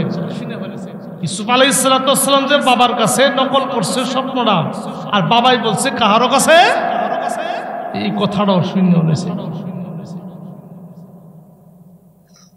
হে গিয়া আরো নড়ারে গিয়া কইছে এই হুঞ্চ নেই কিটা আর কিটা এই স্বপ্ন দেখছে এরকম আব্বুর কাছে বলছে।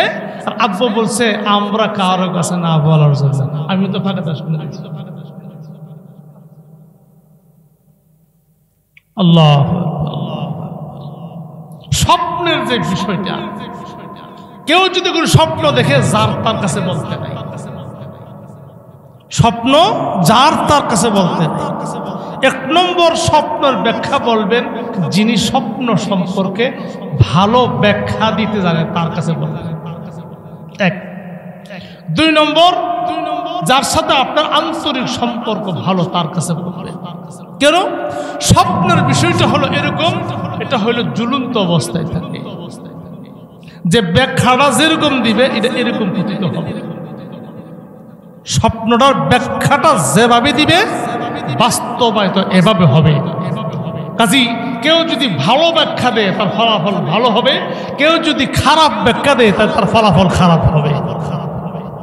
আমরা একটা অভ্যাস আছে, স্বপ্ন দেখতে হুজুর আমার মারাত্মক একটা স্বপ্ন দেখছি, তোমার স্বপ্ন ব্যাখ্যা তো তুমি দিলাই না, বুঝছেন আমার কথা? তোমার স্বপ্নের ব্যাখ্যা তো তুমি করে লাইলা, মারাত্মক কয়া তো তোমারটা তুমি করেছ, এটা তো মারাত্মক নাও হইতে পারে। কথা বোঝেন নাই?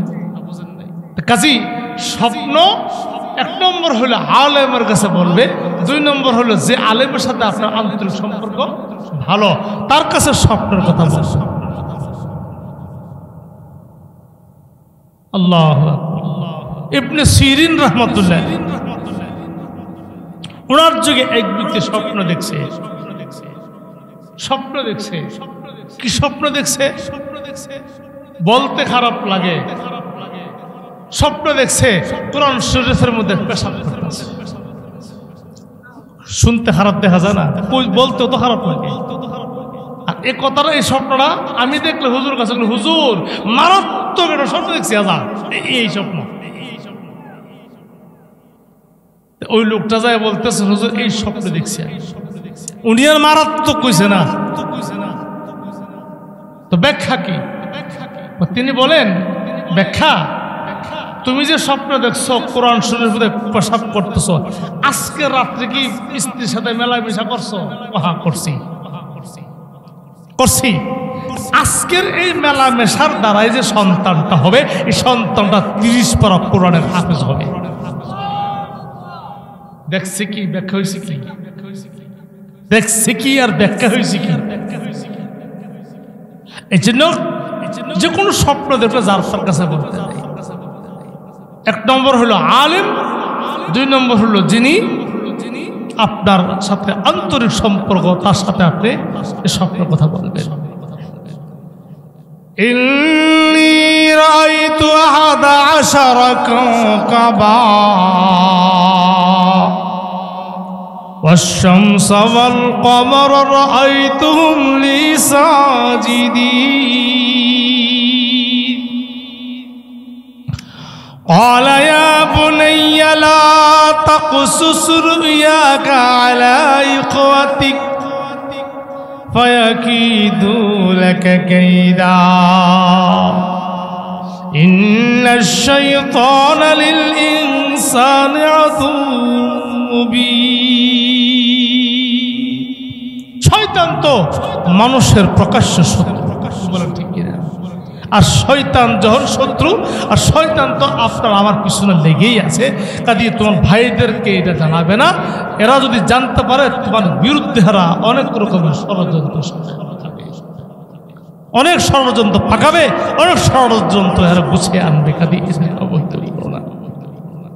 এরপরে ইয়াকুব আলাইহিস সালাম আরো কিছু তথ্য তার ছেলে ইউসুফকে দিলেন।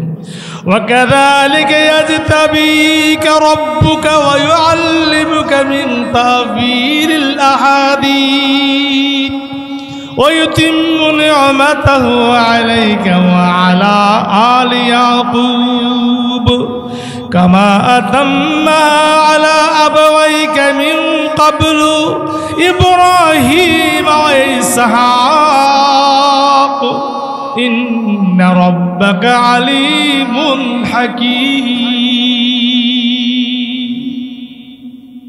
ইয়াকুব আলাইহিস সালাম বললেন, আল্লাহ তাআলা তোমাকে নির্বাচিত করেছেন। সুবহানাল্লাহ। আল্লাহ কি করছেন? তোমাকে নির্বাচিত করেছেন। 2 নম্বর, স্বপ্নের ব্যাখ্যাদাতা আল্লাহ তোমাকে বানিয়েছেন। যে কোনো স্বপ্ন দেখে তোমার কাছে বললে তুমি তার সঠিক ব্যাখ্যা দিতে পারবে, এই জিনিসটা আল্লাহ তোমার শিক্ষা দিয়েছেন। সুবহানাল্লাহ বলতেন না? ওয়া ইউআল্লিমুকা মিন তা'বীরিল আহাদিস, আল্লাহ তোমাকে স্বপ্নের ব্যাখ্যা কিভাবে দিবে এটার স্বয়ং নিজে আল্লাহ তোমাকে শিক্ষা দিবে। আল্লাহ শিক্ষা দিবে তোমাকে। 3, ওয়া ইউতিম্মু নি'মাতাহু আলাইক, নবুয়তের নিয়ামত আল্লাহ তোমাকে দান করবে। নবুয়তের নিয়ামত আল্লাহ তোমাকে দান করবে। যেমন ভাবে তোমার পিতা ইয়াকুবকে দিয়েছেন, তার বংশধর, তার আবহাই, অর্থাৎ তোমার পূর্বে যেমন ইব্রাহিম নবীরে নবুয়ত দিয়েছিলেন, তোমার দাদা ইসহাককে দিয়েছিল, তোমার পিতা ইয়াকুবকে দিয়েছেন, এমনইভাবে আল্লাহ তোমাকে নবুয়তের নিয়ামত আল্লাহ দান করবে।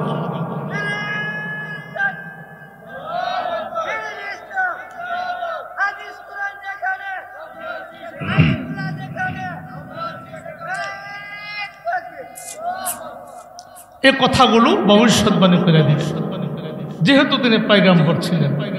আর তিনি পয়গম্বর নিশ্চয়ই আল্লাহর পক্ষ থেকে ওহীর মাধ্যমে জানছেন। এই কথা বলবে না, 3টা কথার তিনি ভবিষ্যৎবাণী করেছেন। এর অর্থ তিনি আলিমুল গায়েব না, তিনি পয়গম্বর। আর পয়গম্বরের কাছে আল্লাহর পক্ষ থেকে কি আসে? ওহী আসে। কথা বলেন ঠিক কিনা? এই জন্য ওহীর মাধ্যমে হয়তো জানছেন, যার কারণে তিনি বলতে পারছেন ওয়াকাযালিকা ইয়াজতাবিকা রাব্বুক ويعلمك من تأويل الأحاديث দুই এরপরে ويتم نعمته عليك وعلى آل يعقوب كما أتمها على أبويك من قبل إبراهيم وإسحاق إن ربك عليم حكيم الله تعالى এখন বলেন ইউসুফ আলাইহিস সালাম তার ভাইয়ের সাথে ঘটনা ঘটলো এটা কঠিন একটা ঘটনা আর এই সূরাটা নাযিল করে উদ্দেশ্যটা কি নাযিলের উদ্দেশ্য হইল আমার আপনার নবীকে আল্লাহ তাআলা সান্ত্বনা দেওয়া সুবহানাল্লাহ বলতেন না দুই নম্বর সবরের প্রশিক্ষণ দেওয়া সবরের প্রশিক্ষণ দেওয়া কি সেটা বুঝেন শুনেন ইউসুফ আলাইহিস সালামকে নির্যাতন করছে ওনার ভাই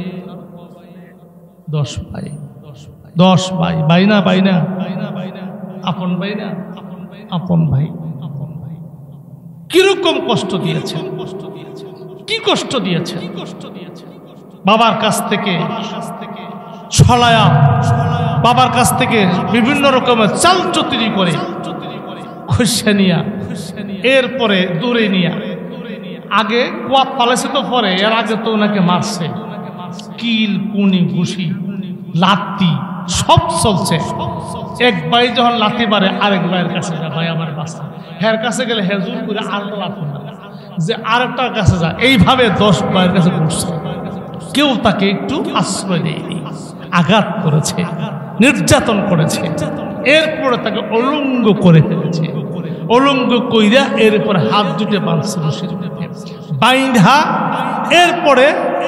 এরপরে তাকে কুয়ার মধ্যে নিক্ষেপ করেছে কুয়াতে নিক্ষেপ করেছে এত কষ্টের ভিতরেও কোনো ভাইয়ের জন্য বদদোয়া করে নাই কোনো ভাইয়ের জন্য বদদোয়া করে নাই আমার নবীকে শিক্ষা দিয়েছেন আপনজনই তো কষ্ট দেয় আপনজনই কষ্ট দেয় দেখুন আপন ভাইয়েরা কষ্ট দিয়েছে এরপরও ইউসুফ আলাইহিস সালাম ভাইদের বিরুদ্ধে পদক্ষেপ নেন নাই ভাইদের বিরুদ্ধে বদদোয়া করেন নাই কাজে আপনার আপনজন কুরাইশ বংশের লোকেরা আপনার চাচা আবুল হাব আপনার চাচা আবু জাহাল এরা আপনাকে রন্ধ্রে রন্ধ্রে কষ্ট দিবে ইউসুফ আলাইহিস সালাম ইতিপূর্বে যেইভাবে ধৈর্য ধারণ করেছিলেন আপনিও এইভাবে ধৈর্য ধারণ করবেন সবরের প্রশিক্ষণ দিয়েছে 2 নম্বর কষ্টটা আপনজন থেকেই পাওয়া যায় বেশি যেমন ইউসুফ আলাইহিস সালাম ভাইরা কষ্ট দিয়েছেন আপনারও দূরের মানুষ বেশি কষ্ট দিলে আপনার আপনজনরাই দিবে গোষ্ঠী পাড়াদার লোকেরাই দিবে কাজে আপনি কি করবেন ধৈর্য ধারণ করবেন 2 নম্বর ইউসুফ আলাইহিস সালাম প্রতিশোধ নেন নাই ক্ষমা করে দিয়েছেন আপনিও তাদেরকে ক্ষমা করে দিবেন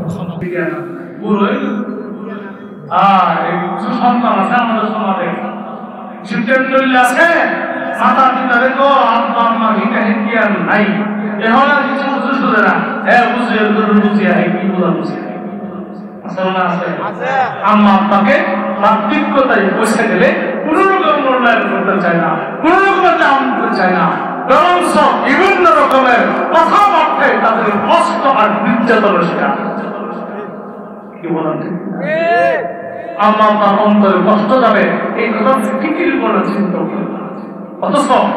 অথচ কোরআনে কারীম বারবার নিষেধ করেছেন সন্তান আব্বা আমার সঙ্গে চিরকিয়ে কথা বলো না আব্বা আমার কথার উপরে তোমার কথাকে প্রাধান্য দেওয়ার চেষ্টা করো না কোরআন বলছেন সূরা ইসরার মধ্যে আল্লাহ পাক সূরা ইসরার 23 নম্বর আয়াত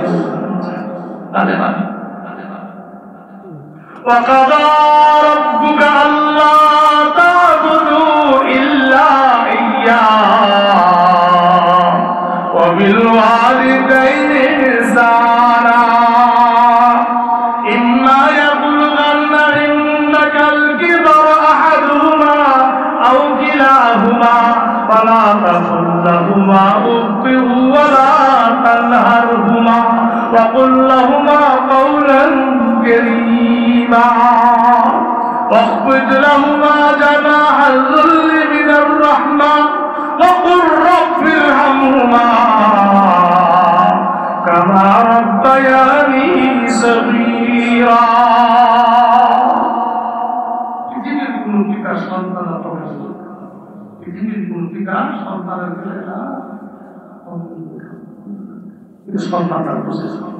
সন্তানরা বুঝে না আল্লাহ নিষেধ করেছেন আল্লাহ নিষেধ করেছেন মাতা পিতার বিরুদ্ধে চুপ করে যায় কথা বলবে না তাদের সঙ্গে ধমক দিয়ে কথা বলবে না তাদের সামনে গেলে আদবের সাথে বিনয়ের সাথে নিজের বাহুটাকে একেবারে নিচু করে তাদের সাথে আদবের সাথে এই শিক্ষার পর শিখেছে এবং আরো শিখে দিয়েছেন যখনই তুমি পা করবে বলবে রব্বির হামহুমা কামা রাব্বায়ানি সগীরা আমার ভাইরা আমরা তো লান টান ব্যবহার করি ওই ঈসা আলাইহিস সালাম ভাইরা যেমন বাবার নামে কি বলতেন ইন্না আবানা লাফি দালালিন মুবিন আব্বার হিদায়াত জ্ঞান নাই আমার আব্বা স্পষ্টই অনভিত অনবগত মূর্খতা জগতে আব্বার বলা যায় বলে নাউযুবিল্লাহ আমার ভাইরা অনেক কথাই আছে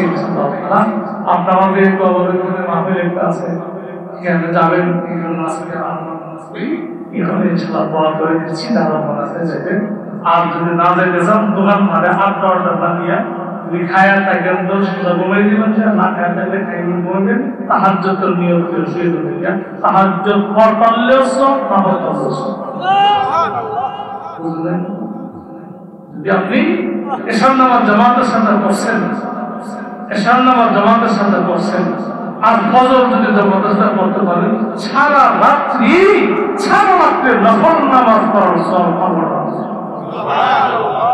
আল্লাহ তাআলা আপনাকে আমাকে এই সকল কথাগুলো বুঝবার আমল করার তৌফিক দান করুন আখির দাওয়ানা আলহামদুলিল্লাহি রাব্বিল আলামিন আসসালামু আলাইকুম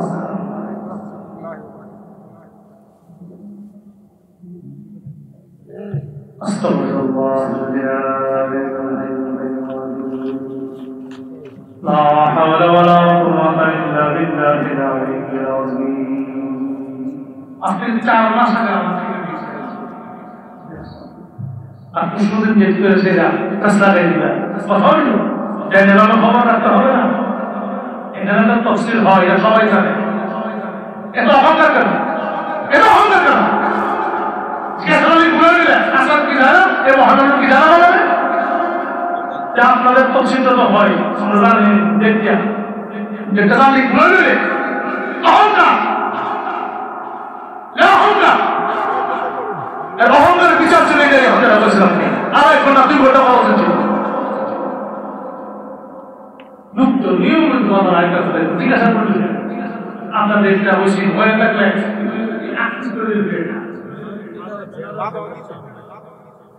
এগুলি তো ফ্যাক্ট ছিল মাফিল করানো এটা ছিল একটা তো সাময়িক বছর তফসিল যাই হোক আমরা তো আরবি পড়তে যাচ্ছি না যার মনে আছে গেলেন না গেলেন আমরা একটু সাপ দিলাম আল্লাহ তাআলা সবাইকে হেদায়েতের পথে চলাতে اللهم صل على محمد وعلى ال محمد كما صليت على ابراهيم وعلى ال ابراهيم انك حميد مجيد اللهم بارك على محمد وعلى ال محمد كما باركت على ابراهيم وعلى ال ابراهيم انك ربنا ظلمنا أنفسنا وإن لم تغفر لنا وترحمنا لنكونن من الخاسرين ربنا هب لنا من أزواجنا وذرياتنا قرة أعين واجعلنا للمتقين إماما رب ارحمهما كما ربياني صغيرا رب ارحمهما كما ربياني صغيرا خليها بعشريا আসিয়াছি সেই নিরাশা হইয়া যেন ফিরে নাহি যাই। খালিক মালিক আল্লাহ পাক পরুয়ার, সকলি করিতে পারো কুদরতে তোমার। তুমি বিনে কেহ নাই আল্লাহ দিলে তারাইয়া, কোথায় যামু ফিরি আইমু গড়িয়া ফিরিয়া। দুশ্মনের তরে যার আছে বহুদা, আমি কেনে আশা ব্যঙ্গে হইমু হইরা, আমি কেনে আশা ব্যঙ্গে হইমু হইরা। দোস্তের কুকুর আইসি দুস্তের দুয়ারে, লাঠি ডন্ডা মারিয়ানা তারায়ও আমরারি। তারাইলে ফিরিয়াই মুখ উত্তর তারাইলে ফিরিয়াই মুখ উত্তর তোমার। দয়া করো দয়ার আল্লাহ দোহায়ো তোমার, দয়া করো দয়ার আল্লাহ দোহায়ো তোমার। কিভাবে কিশোরে আল্লাহ বলি মুগর, রীতিনীতি নাহি জানি করিতে আরো, রীতিনীতি নাহি জানি করিতে আরো। ওগো মালিক, কত বৎসর এমন দিনে কত আপনজন এই তফসিলে বইয়া কথা শুনছে, দোয়াতে অংশগ্রহণ করছে, আজকে মাঠে না। ওরে মালিক, কতজনের মা নাই, কতজনের আব্বা নাই, ঘরে যাই মা বলে ডাকবার মা ঘরে নাই, আব্বু বলে ডাকবার বাবা ঘরে নাই, চিরই বিদায় হয়ে গেছে। কত স্বামীর স্ত্রী নাই, কত স্ত্রী স্বামী নাই। আয় আল্লাহ, এই সংসারে সবই আছে, মনের মানুষ না। ওগো মালিক, আল্লাহ যে যাকে হারিয়েছেন আল্লাহ তাদের কবরগুলিকে বেহেশতের বাগান বানায়া দাও। আল্লাহ যে যাকে হারিয়েছেন তাদেরকে ভুল প্রদে মাফ করে জান্নাতের ফয়সালা করে দাও মাওলা। আল্লাহ জানি না কতদিন দুনিয়াতে থাকবো জানি না, আল্লাহ মেহেরবানি করে পরিপূর্ণ ঈমানের সাথে আমলের সাথে চলার তৌফিক দান করুন মাওলা। ফিতনা ফাসাদ থেকে আল্লাহ আপনি আমাদের হেফাজত করুন মাওলাই করিম। আয় আল্লাহ, কত যুব সমাজ আজকে 27 বছর থেকে এই প্রোগ্রাম চালিয়ে যাচ্ছে মাওলা। আয় আল্লাহ, যারা দুনিয়া থেকে চলে গেছেন তাদের কবরগুলিকে বেহেশতের বাগান বানিয়ে দেন। যারা অসুস্থ আছে তাদেরকে সুস্থতার নিয়ামত দান করেন। যারা দেশে বিদেশে আছে আল্লাহ তাদের জামিনা তাদের জিম্মাদার আপনি হয়ে যান মৌলা। সময় মতো আব্বা আম্মার পুরে তাদেরকে পৌঁছাইয়া দেন আল্লাহ। সকলকে এক নেক হয়ে কাজ করাতে দান করেন মৌলা। আমি গুনাহগারও নিজে আল্লাহ, অনেক অসুস্থ আল্লাহ সুস্থ করে দেন। আয় আল্লাহ, আয় আল্লাহ, মেহেরবানি করে তফসিরকে আপনি কবুল করুন মওলাই করিম। আল্লাহ কিয়ামত পর্যন্ত জারি রাখেন। আয় আল্লাহ, কোরআনে কারীমের আলোচনা আমরা যেন শুনতে পারি, বুঝতে পারি, আমল করতে পারি, তৌফিক দান করুন মওলাই করিম। সুবহান রাব্বিকা রাব্বিল ইজ্জাতি আম্মা ইয়াসিফুন ওয়া সালামুন আলাল মুরসালিন আলহামদুলিল্লাহি রাব্বিল আলামিন। আল্লাহুম্মা জাআল আখির কালিমাতিনা লা ইলাহা ইল্লাল্লাহু মুহাম্মাদুর রাসূলুল্লাহ।